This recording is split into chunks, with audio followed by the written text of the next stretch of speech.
საქალაქო სასამართლოში ვითარება მას შემდეგ დაიძაბა, რაც 4 აქტივისტის გაერთიანებული სასამართლოს ხდომა უნდა დაწყებულიყო. აქ მყოფმა ახალგაზრდებმა გამოთქვეს სურვილი, რომ სხდომათა დარბაზში შესულიყვნენ, თუმცა ამის შესაძლებლობა მათ მანდატური სამსახურის თანამშრომლებმა არ მისცეს. მოსამართლე ზვიად ცეკვავამ კი სხდომაზე სულ რამდენიმე ახალგაზრდა შეუშვა. სწორედ ამის შემდეგ დაიძაბა ვითარება საქალაქო სასამართლოში. მანდატური სამსახურის თანამშრომლები ფიზიკური ძალის გამოყენებით ცდილობდნენ, რომ ახალგაზრდები შენობიდან გამოეყვანათ. ამ ყველაფერში ჩართული იყო მანდატური სამსახურის ხელმძღვანელი დავით მატიაშვილი, როგორც ახალგაზრდები, ვინც შიგნით იმყოფებოდნენ, პირველებს უყვებიან, სწორედ მატიაშვილი იყო ის, ვინც ახალგაზრდებზე ფიზიკურად ძალადობდა. იმ ვიდეო მასალაში, რომელიც პირველების რედაქციას მიაწოდეს, კარგად ჩანს ძალადობის რამდენიმე ეპიზოდი. ახალგაზრდები ამბობენ, რომ მანდატური სამსახურის თანამშრომლები და მათ შორის მატიაშვილი ფიზიკურად უსწორდებოდა ასევე ქალებსაც და რამდენიმე ახალგაზრდას კედელზე თავიც კი მიარტყმებინეს.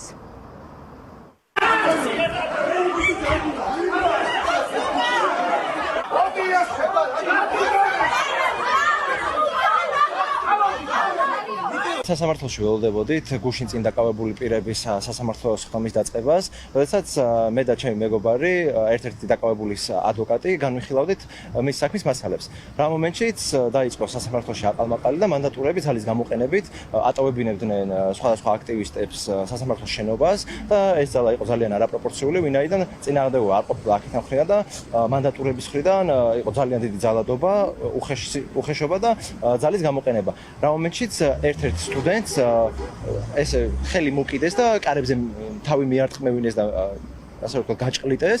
რა მომენტშიც შუაში ჩაუდექი და უკვე ყველაფერი დამთავრებული რო იყო, მანდატურების უფროსმა დავით მატიაშვილმა ეს შემომხედა, უბრალოდ არ ვიცი რა არ მოეწონა და შენ აქ რაღა გინდაო და ეს უბრალოდ გამოგვიშვა სასამართლოს დარბაზიდან და ეხლა უკან აღარ გვიშვება. თქვენს მეგობარს ვინ მიარტყმევინა თავი ეს უდაინახეთ? სახელი და გვარები არის დავით მატიაშვილი იყო ერთ-ერთი და ის მანდატურები, რომლებიც ზოგადად ძალადობაში ცნობილები არიან სასამართლოს სერიებიდან. მოსამართლე თორნიკე კაპანაძე ამ წუთებში განიხილავს აქტივისტი ქალის ია მელითაურის საქმეს. მოსამართლე ცეკვავა კი განიხილავს 4 აქტივისტის, მათ შორის მარიამ მეყანწიშვილის და თორნიკე თოშხუას საქმეს. აქ უკვე დაკმაყოფილდა შუამდგომლობა, რომ გამოიკითხოს 5 პოლიციელი, ესენი სავარაუდოდ იქნებიან ის ადამიანები, საპატრულო პოლიციის თანამშრომლები, ვინც სამოქალაქო აქტივისტები საკრებულოს მიმდებარე ტერიტორიაზე დააკავეს. მოსამართლე თორნიკე კაპანაძემ რამდენიმე წუთის წინ სხდომათა დარბაზიდან 5,000 ლარიანი ჯარიმით გაათავისუფლა ვასო ბერიძე, ახალგაზრდა, რომელიც გვიან ღამით საკრებულოსთან მივიდა იმისთვის, რომ სოლიდარობა თორნიკე თოშხუასთვის გამოეცხადებინა. აქტივისტი განმარტავს, რომ მის სასამართლო პროცესზე მისულმა პოლიციელმა ცრუ ჩვენება ფიცის ქვეშ მისცა. ჩემი მეგობრის გვერდით იმყოფებდა, მინდოდა ჩემი მეგობარი გამომიყვანა ტერიტორიიდან და ზუსტად ამ დროს მოხდა. ჯერ ჩემი დაკავება უკუნა პოლიციელმა ალყა შემოგვარცხეს და ჯერ ჩემი დაკავება მოხდა და შემდეგ ჩემი მეგობრის დაკავება მოხდა. რა თქმა უნდა, ძალის გამოყენებით მოხდა, იმიტომ რომ ჩემი მეგობრის გვერდით იყო უცებ გამომგლიჯეს ჩემი მეგობარს და წამიყვანეს მანქანას. დაუმორჩილებლობის ფაქტი არ იყო, ვიდეო ჩანაწერიც კი იყო იქ.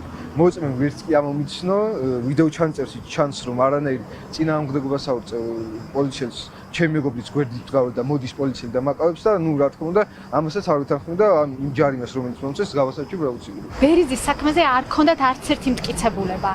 ის არ ჩანდა წარმოდგენილ კადრებში. ავად სასამართლოს ჩარევით მოხდა სხვა ადამიანის მოწმედ გამოძახება პოლიცielis, რომელმაც სხვა ადამიანი დააკავა. ამ პოლიცielis მხრიდანაც მოცემული ჩვენება, ასე ვთქვათ, ბუნდოვანი იყო და ზოგადად საუბრობდა, რომ იქ იყო არეული სიტუაცია. მოსამართლეს ფაქტურად სხვა გზა აღარ დარჩა, რომ რაღაც მიმართულებით წარმოება შეეწყვიტა. 48 საათით იყვნენ ადამიანები დაკავებულები უკანონოდ. კონკრეტულ შემთხვევაში ბერიძეს მაგალითად სასამართლომ გადაწყვიტა, რომ უნდა შეეფარდოს 5,000 ლარიანი ჯარიმა და ერთ მუხში შეუწყდეს წარმოება. მოქალაქეებმა რომ წარმოედგინოთ ადამიანს, რომელსაც სასამართლომ არ გადაუწყვიტა, რომ 2 დღე იყოს ციხეში, უკვე 48 საათი თავისუფლება მას უკვე ჰქონდა შეზღუდული.